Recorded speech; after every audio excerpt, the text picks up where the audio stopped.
Income Shares le ofrece el primer análisis. Con Ignacio Baquiano. Ignacio, ¿qué tal? Muy buenos días. Hola Susana, muy buenos días. Que es Country Manager en Iberia de Eversheds. Oye, menuda semanita, ¿no? Yo no sé si antes, en algún momento, a lo largo de toda tu trayectoria, habías visto tantos bandazos y tanta volatilidad en las bolsas, en los índices. Sí, es tremendo. Parece que ya llevo 30 años en mercado y que has visto casi todo, pero realmente la realidad siempre supera al pasado y la semana ha sido absolutamente tremenda, con 2 jornadas corrigiendo el índice un 10%, y la siguiente jornada subiendo un 10%, y ayer otra recogida de beneficios del 3,5%, absolutamente de locos, porque hemos vivido otras situaciones, 2001, hemos vivido también el COVID, y realmente esta semana ha sido como un daño autoinfligido por el propio gobierno americano, por el presidente, y los mercados están sufriendo esa sangría y esa incertidumbre día a día. Así que absolutamente de locos, y como que el mundo está cambiando y está cambiando a pasos acelerados. Es un cambio de paradigma total y veremos hacia dónde nos lleva. Eso de que el mundo está cambiando queda muy bien reflejado en el movimiento y en la actitud hacia el mercado de bonos. Los bonos siempre han sido como el cobijo, el refugio, pero ahora se palpa desconfianza por la deuda americana. Sí, efectivamente, Estados Unidos se está convirtiendo en menos predecible, en más aislado y en más antagonista. Y eso lo ha notado el dólar esta semana, y también esa deuda. Al final, los mercados de deuda son soberanos, son los que mayores inversores están en deuda americana, sobre todo el Tesoro americano, y esa bajada de los bonos y esa subida de la rentabilidad tan fuerte durante la semana fue lo que realmente hizo cambiar al presidente Trump y dar esa pausa al resto de países, no a China, para negociar durante 90 días los aranceles. Y obviamente ese bono de 10 años que estaba en rentabilidad la semana pasada, el 3,83%, esta semana llegó al 4,5%, sigue en ese 4,5%, es una subida exagerada en muy poco tiempo de esa rentabilidad.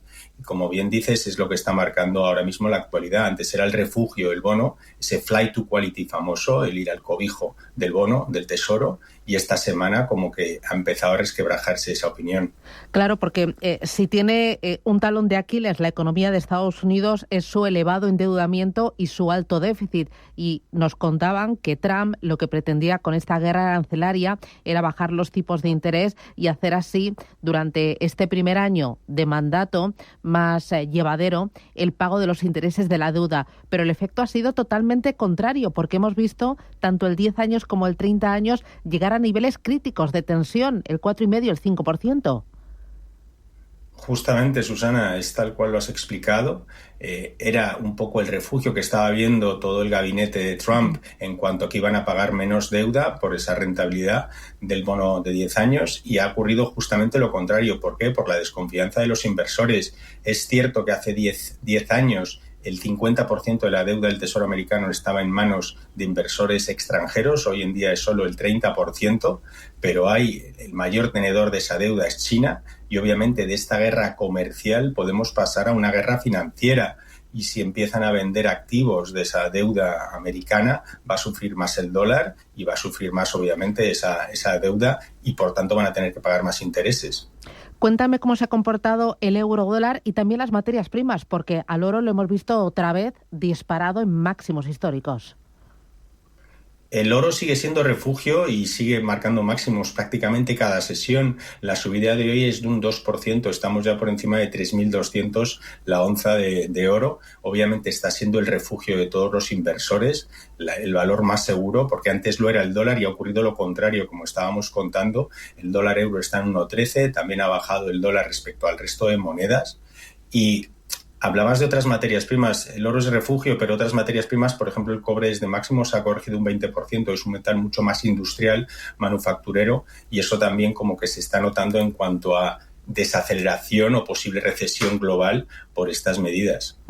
El mercado va a estar muy pendiente a partir de ahora de resultados empresariales. Hoy va a empezar el periodo, la traca fuerte con algunos de los grandes bancos. Y ojo, porque se está empezando a decir en el mercado que podrían las empresas cotizadas no presentar guías para el conjunto de este año. No sé si eso va a tranquilizar o va a preocupar. Pues así es, y de hecho esta semana, el miércoles, publicó Delta Airlines unos resultados malos, pero ya dijo: no voy a dar unas estimaciones para el año 2025 por esta incertidumbre y cómo está el escenario económico. Por tanto, ya ha sido una compañía, la primera grande en publicar. Hoy serán los grandes bancos. Seguro que empiezan ya a comentar el problema de los aranceles. Jim Dimon, el CEO de JP Morgan, esta semana en una entrevista decía que ya el escenario de la recesión es bastante plausible. Por tanto, va a estar en boca de todos los CEOs en los resultados y obviamente o bajarán estimados o empezarán a recortar o decir que no van a opinar sobre el resto del año. Ya de hecho desde diciembre las previsiones del primer trimestre han bajado en un 4% de subida, estábamos en un más 11 respecto al año anterior y ahora ya solo están un 7% de subida, pero obviamente van a empezar a recortar resultados para todo el año y eso al final la valoración lo va a notar. Tenemos, además de resultados empresariales, algún dato macroeconómico a la vista, ¿no? Sí, hoy salen los precios de índice de producción, sobre todo mencionar que ayer, fíjate, el dato de IPC americano, que venía más benigno de lo esperado, en 2,4 y el mercado esperaba un 2,6%. Es curioso como que ya la inflación, que antes era nuestra mayor preocupación para nivel de los tipos y de la Fed, cómo iba a actuar, ahora ya no es tan relevante, puesto que si la recesión está sobre la mesa, obviamente va a haber desaceleración y por tanto esos precios a lo mejor ya no son tan problemáticos. La energía ha bajado muchísimo, el precio de petróleo está en $63 el Brent y eso obviamente está marcando un poco de datos más benignos a nivel de inflación, pero siempre con las palabras de Powell y el mercado. Realmente esa subida arancelaria lo que va a producir es una subida de precios, por tanto es como un impasse en cuanto a vamos a ver más inflación y al mismo tiempo, si viene un escenario de recesión, los precios tendrán que bajar, con lo cual es un escenario muy, muy complicado. Dos cositas más que me interesan. Uno, las tecnológicas. ¿Cuál está siendo su papel en todo este zarandeo de mercado?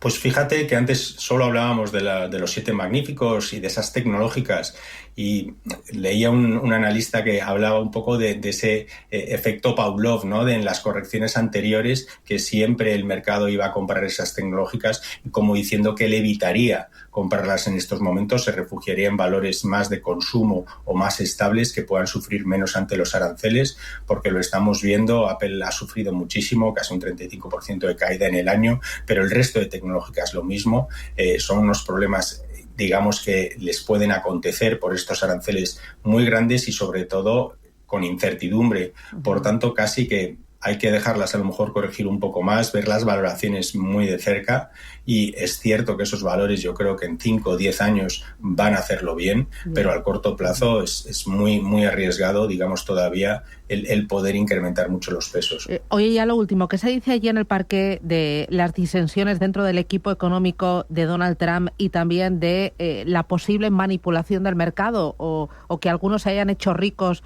con estas idas y venidas de Donald Trump que algunos ya sabían, claro?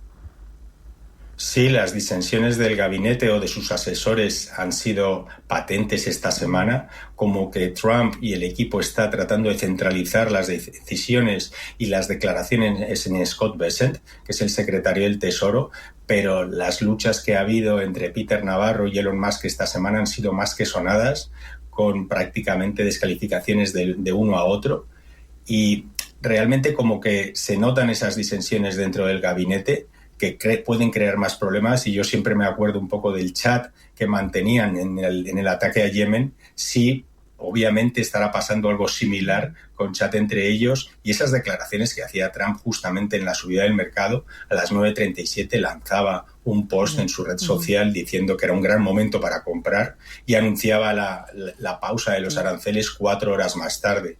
Ahí hay como posible manipulación en sus declaraciones en cuanto a insider trading, en cuanto a información privilegiada, lo que pasa que lo ha dicho tantas veces que supongo que tampoco le va a pasar nada. Pero obviamente también en ese plano, como estás hablando, es emocionante o ver cómo hay esas disensiones y hacia dónde nos van a llevar. Bueno, veremos y lo contaremos hacia dónde nos van a llevar. Ignacio Baquiano desde el Everest Shares, gracias por esta crónica. Cuídate y buen fin de semana. Coge fuerzas. Un abrazo.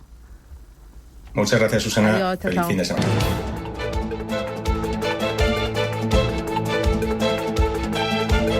Income Shares le ha ofrecido el primer análisis.